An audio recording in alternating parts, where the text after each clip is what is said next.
player, I am loading the equipment overview. Hey everybody, it's TK1138. I know I've been gone for a while. I think the last video I edited and posted was probably sometime in November. It's been busy. I recently got a promotion at work to a full-fledged industrial engineer, so they keep me really busy. But in the hobby side, I haven't really gotten out of nerf. I've been doing the Atomic Dart League and planning for the Foam Pro Tour. The Foam Pro Tour? Yeah, there'll be more on that in the next 2 weeks, I promise. But the Atomic Dart League, in conjunction with Lord Drac, we'll be hosting the Foam Pro Tour on Sunday of Endwar weekend, which will be a competitive 5v5 game with lots of bells and whistles, lots of really cool stuff going on that day, and I'm so excited to talk to you more about that when that event information becomes available. Well, public. It's already available to me, not you. Hehe. I'm just kidding.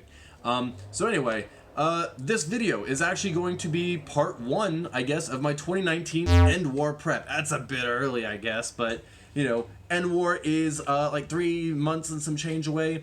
It is going to be in Statesboro, Georgia this year. Get ready for Endwarm. And I'm really stoked. I always get excited about Endwar. But today it's a very specific subject. Excuse me.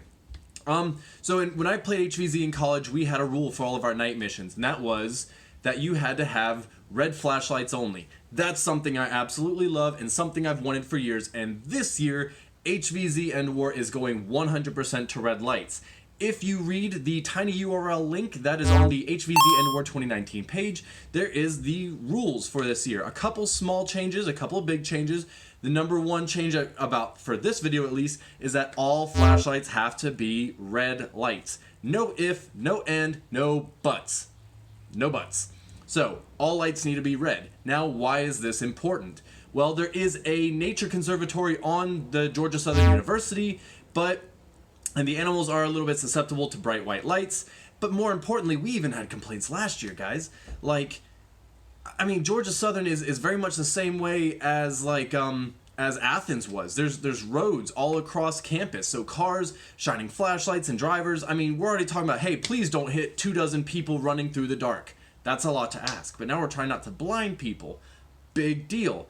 And just like, I mean, for me personally, guys, I'm gonna be honest. I get a little irate when someone sweeps me, and I'm talking like, oh, let me reload my magazine and hold their blaster like this. I'm 6'4". So when you do this with your blaster, let me take this mag out. That's my eyes you're usually aiming at. So I'm all for this. So I've actually converted my FDL-3 for its Endwar settings already, and I'm going to get into those in just a minute. I do want to go back over my HVZ Endwar 2018 blaster, my FDL-2X. Now, this had the V3 ammo counter on it. I had my flashlight on the side. I had some really snappy settings, had it on a carabiner. It was great. This blaster got me all the way to the final stand and made a killing in the final stand with single fire and super accurate shots with great, I mean, it was awesome. I was really pleased with that. This year, though, is the FDL-3. And the FDL-3 makes a couple of huge changes that are specifically going to be great for HVZ. Now, for those of you who haven't already seen, this is my FDL-3. Now, it's recently got a couple of upgrades, which I'm going to get into. If you're interested in learning more about the FDL-3, I have a video somewhere down in my channel somewhere with a really long review of the FDL-3. Now, functionally, it is very similar in performance to the FDL-2. It actually shoots about 5 to 10, well, mine's about 5 to 10 FPS higher than my 2. And I have a very early one. Mine is actually serial number 0003, so the third one made. The further iterations had a couple of different improvements and changes, so we'll see. But that's going to matter in a little bit. But so my FDL-3, the things I'm most excited about for HVZ are these 3 buttons, which are my preset buttons. I love that sound. Right now I've got these set to my different burst fire modes. So single fire.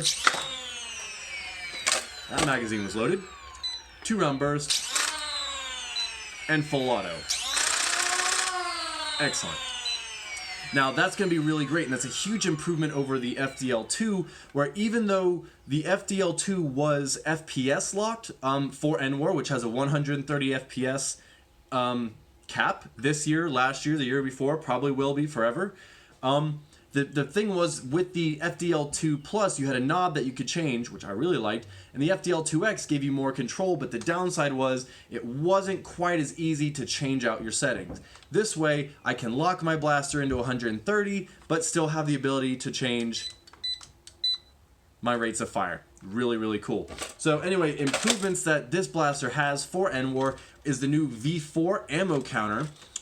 Right there, super nice. You can already see that Nathaniel put a lot more time and effort into the aesthetic design. I really like it. But more importantly, this one does not need to be wired directly to my blaster's power source. That was a huge upgrade with the V3 AmmoCounter, was it featured a buck converter. So I could actually wire my V3 directly to my main power for my FDL2. So that means all I had to do was flip on the blaster and it was good to go. Really, really nice. This one features a miniature lithium-ion polymer battery, LiPo battery on board. You can charge it. It's super great. It lasts for a while. I'm still stress testing it to see just how long it lasts. So we're going to see just how well that goes.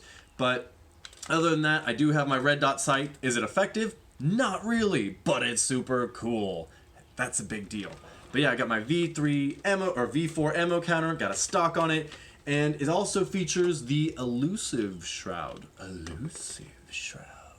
So the Elusive Shroud was designed by Ryan Bessard, who did the Elusive FDL-2, which had that really cool front end to it, and it's got this really nice aggressive slope right here. I saw it, I loved it, I had to have it. It is available on Thingiverse, along with the FDL-3 files, and all sorts of really neat stuff, including another piece that's on this blaster. Now the FDL-3 stock has two flat plates right here. You'll notice both of mine are currently occupied. Nathaniel Deal remixed the original Project FDL files from Jesse Kavarviks, who did an excellent job designing them, and one thing we'd always wanted was to see side rails on there. Now Nathaniel went ahead and remixed that design, putting some 20mm Picatinny rails, or Weaver rails, I guess, on the side, which allows you to mount your ammo counter and a flashlight. Now you'll notice I have a red light on there now, so that I'm in compliance, because compliance will be rewarded. Wait, that was last year, 2018, Disma. Anyway. Woo. Anyway, it's still important, because this will be a super easy one to observe, guys. I was on the safety committee last year. I'm gonna hopefully be on the safety committee again this year, and if I see white lights, I'm gonna snatch them. Not allowed to have them. So, getting a red light is important. But TK, I don't know why I always imitate you guys like this. Just bear with me. But TK, I don't have a red light. I have already bought a white light. My light does not be red. Does not be red. Whatever. So, red light. That's fine. Mine didn't either. This flashlight actually was a white flashlight, but I've created my own red gel. Now, if you want to save time but don't care about money, that'd be really nice, wouldn't it? You can go to Amazon and buy red gels for lights. But this is actually my standard, this is the little lens cover for my flashlight. Goes in this thing, and my light goes in it. And I have made it red.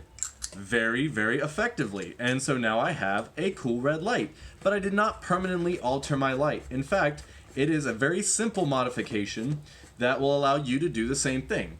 All you'll need is a red Sharpie, which is how I did it earlier, a red Sharpie, and some packing tape.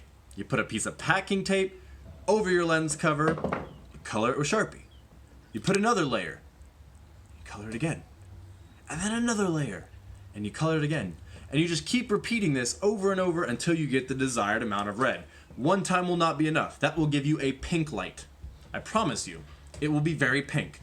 You'll want to do like about 5 or 6 layers of this, and then after the event, if you want to go back to a white light, peel it right off, and you're good to go. But in the meantime, it gives you a really nice Endwar 2019 compliant red light, which is also super effective to have for nights anyway, because it doesn't affect your night vision, which will actually give us a lot better chance of shooting zombies. So, zombies. Very important.